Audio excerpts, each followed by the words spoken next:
औज़ुबिल्लाहि मिनश्शैतानिर्रजीम बिस्मिल्लाहिर्रहमानिर्रहीम अस्सलामु अलैकुम रहमतुल्लाहि व बरकातुहू। लास्ट सबक में हमने दांतों के नाम सीखे थे।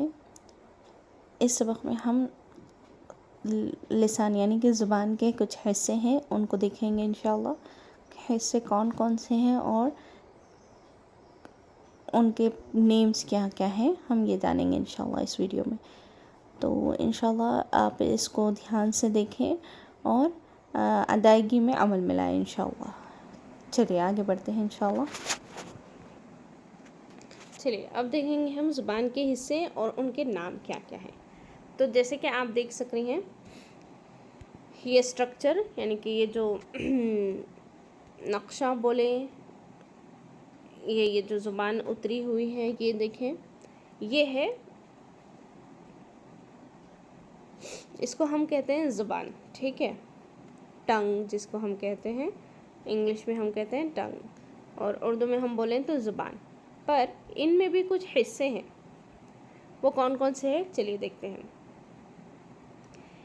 अक्साए लिसान जो आप देख सक रही हैं, अक्साए लिसान जो कि ज़ुबान की जड़ होती है, ठीक है, जो हलक के पास होती है उसको हम कहते हैं अक्साए लिसान। उसके बाद सेकंड आता है वस्ते लिसान। वस्ते लिसान यानी कि मिडिल, ये जो बीच वाला हिस्सा होता है ना, बीच वाले हिस्से को हम क्या कहते हैं वस्ते लिसान, जो कि बीच वाला मिडिल वाला हिस्सा होता है। उसके बाद आता है अदनाए हाफ़ाए लिसान।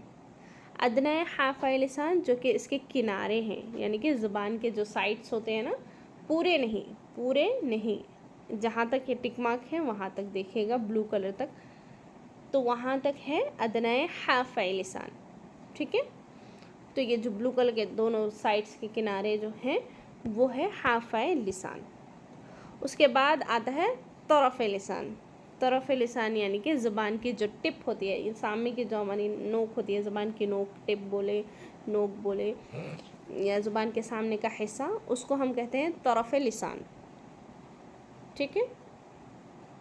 तो ये थे ज़ुबान और उनके कुछ हिस्से। तो हम एक बार फिर से देख लेते हैं। अक्साए लिसान यानी कि ज़ुबान की जड़, वस्ते लिसान यानी कि ज़ुबान के बीच वाला हिस्सा, दरमियान वाला हिस्सा, और अदनाए हाफ़ाए लिसान यानी कि ज़ुबान के किनारे, और तरफ़ लिसान यानी कि ज़ुबान का सामने की नोक। तो उम्मीद है इंशाअल्लाह इतना तो समझ गए होंगे। तो चलिए इंशाअल्लाह फिर मिलते हैं नए वीडियो के साथ। जज़ाकल्लाहु खैरन कसीरा। अस्सलामु अलैकुम व रहमतुल्लाह।